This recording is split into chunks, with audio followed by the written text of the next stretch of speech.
So over the next 15 minutes or so, I'm just going to provide a bit of an overview of the changes that have taken place over the last decade with regards to multiparametric MRI.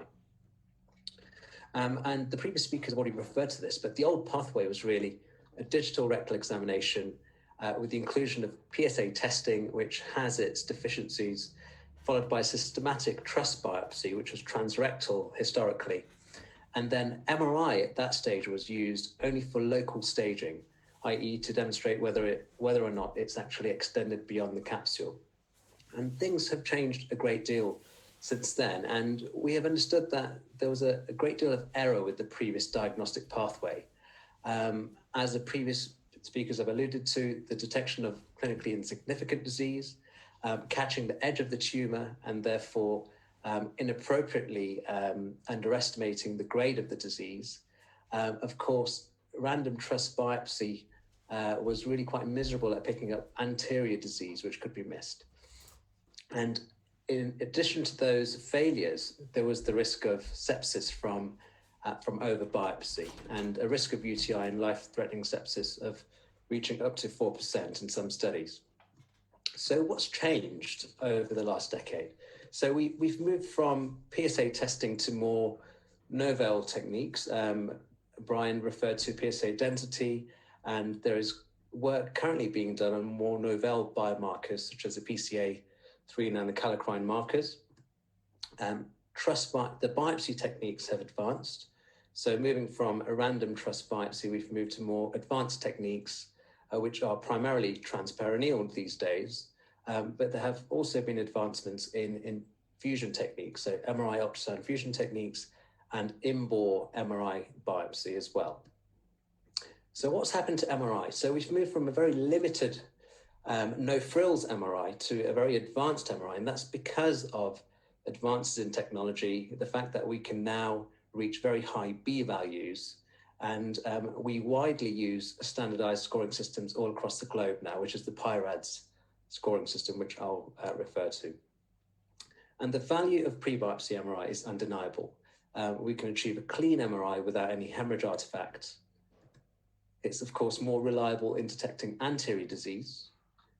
For the urologist, it provides a biopsy target, reduces the pickup of very insignificant low-grade disease. Patient choice. Patients will prefer to know what their state of play is before they agree to a biopsy. For patients that then undergo active surveillance, it's very useful to have a baseline MRI free from any hemorrhage artifacts. For centers that are performing very intricate nerve sparing techniques and fascial sparing, in my opinion, a very clean MRI provides more reliable staging and allows us to more reliably assess whether the neurovascular bundle has been involved. And of course, in some patients, this will avoid any unnecessary biopsy. So let's break down what is multiparametric prostate MRI. And in simple terms, it means multiple parameter MRI. Now, the basic sequences are, of course, the T1 and the T2 sequences. So let's complement that with one other. So that then becomes a biparametric MRI. So we've included diffusion weighted sequences. Now let's include one other. So either DCE or spectroscopy. Now this is now a multiparametric study. And in simple terms, the basic sequences are anatomical. So they are there to assess the morphology of the gland volume, and the zonal anatomy.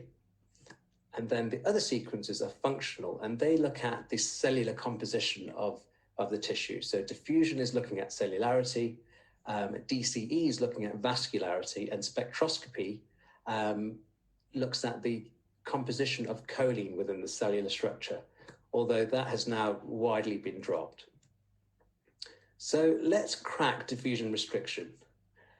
So we know tumors are hypercellular, closely packed cells, and diffusion really relies on the free random Brownian movement of water molecules. So you can see here that a water molecule can freely pass through this medium. When there is normal cellular tissue, there is still free diffusion as water molecules can pass into the extracellular space. But when there is tumor, you have very tightly packed tissue, And that's when you see restricted diffusion, because the water molecules cannot escape through this very tight, dense structure. So how does that translate to what we see on MRI? So here is normal tissue and tumor tissue as we're increasing the B values. So from B value 150 to B value of 2000. So you can see that at B150, it is bright. And as we increase the B value, what happens to normal prostate is it becomes darker. So what happens to tumor? As we increase the B value, the tumor impedes the restriction, and that remains bright. And this next slide beautifully shows that. So as we're increasing the B value from 100 to 2,500, the normal prostate is actually becoming more faint and darker of low signal, and it's the tumor that pops out. And that is the beauty of the diffusion sequences. If you skip straight to the high B value, you will see the tumor pop out because the normal prostatic tissue is suppressed. And maybe even simpler, if you remember that B value, B for bright. So if there is an area of brightness on the B value, that's likely to be tumor, and then correlate that with the ADC map. So D for dark. If that same area is then dark on the ADC, then that is true diffusion restriction. And this is a tumor within the left posterolateral peripheral zone. So let's move on to contrast. We know that tumors have abnormal vascular structure due to neoangiogenesis. And because they form vessels very quickly, the endothelium is usually very poorly formed. And for that reason, it's leaky. Now, when we give contrast, we give gadolinium, which has a low molecular weight. And it readily leaks out of the tumor through these leaky vessels and then rapidly washes back in. And from that, we can infer the DCE curves. So the red line is what tumors would normally manifest as. So there will be an early enhancement pattern, and then the enhancement pattern will very, very quickly drop off, and that's the washout.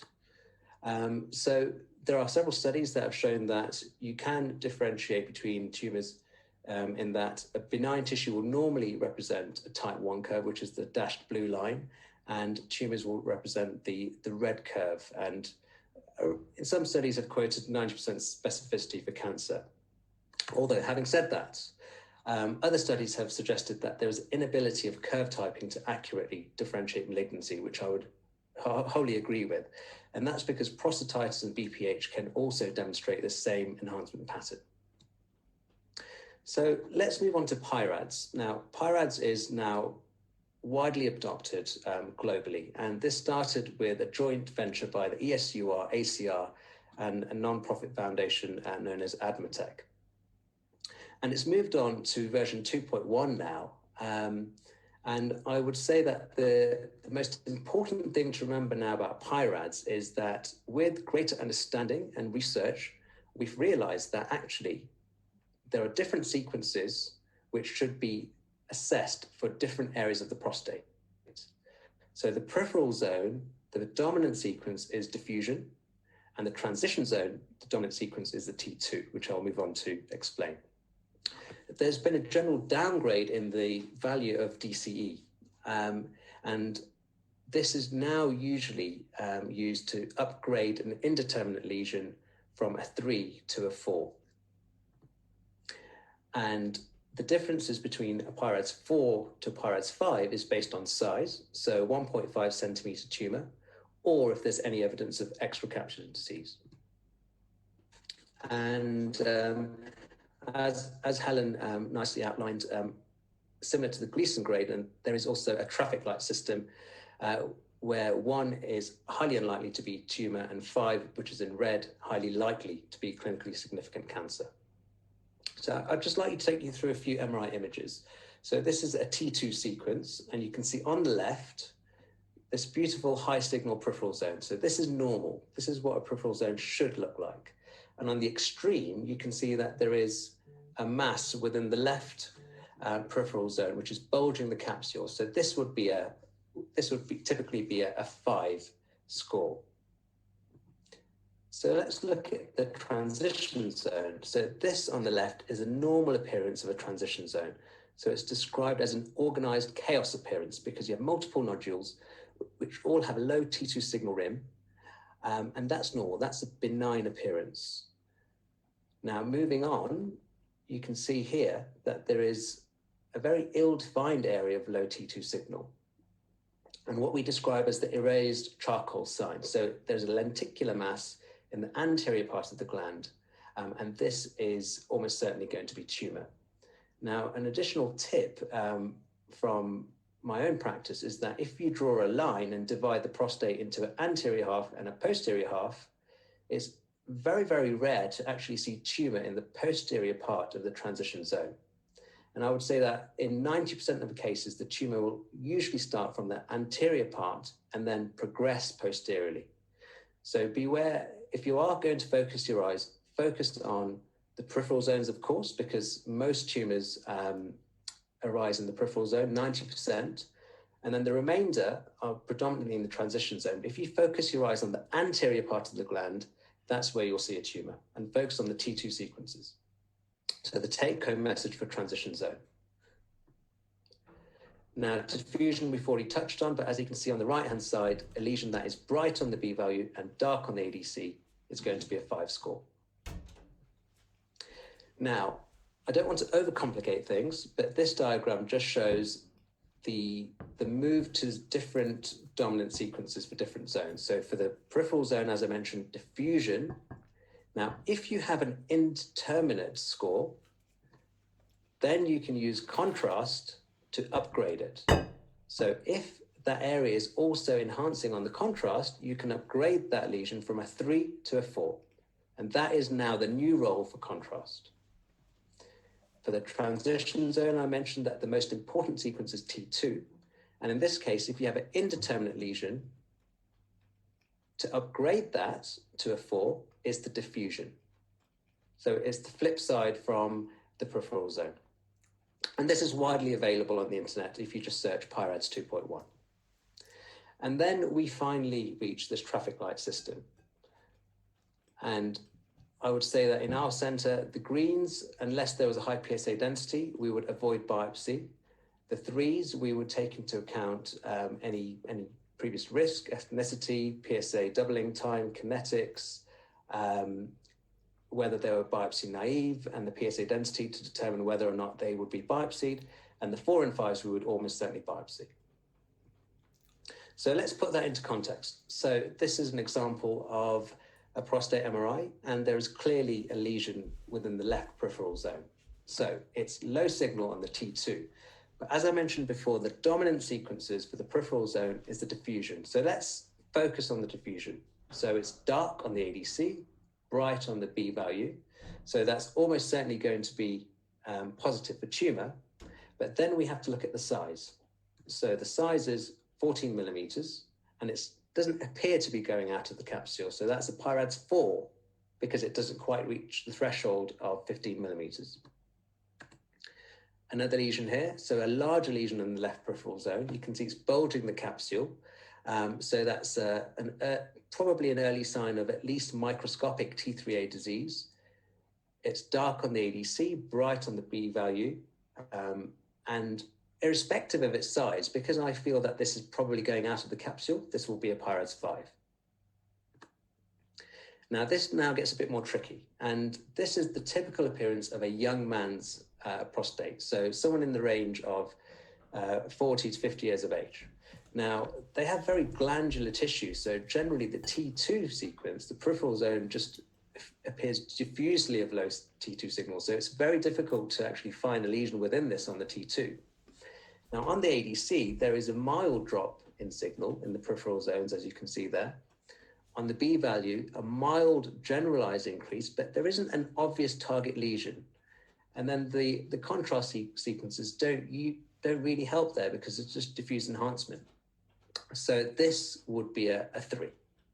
And we would need to have a careful consideration as to whether we need to biopsy this patient or not. This is a PiRADS 2, because even though there is low T2 signal in the peripheral zone, there is absolutely no diffusion restriction. So that is benign. But in the same patient, towards the apex, there is a lesion which is low signal, diffusion restriction, and you can see this early enhancement. And of course, because it's less than 15 millimeters, this is a PiRADS 4. So just very quickly moving on to the diagnostic accuracy of MRI. There's a bit of a gray area, but there has been some significant progress in the last 5 years or so. And this article from BBC News 3 years ago now, a huge leap in prostate cancer testing. Prostate Cancer UK and several hospitals within the UK have embarked on the PROMISE study, which is really a landmark trial, certainly in the UK, with regards to prostate MRI. So this was a prospective paired cohort confirmatory study, multi-centre throughout the UK.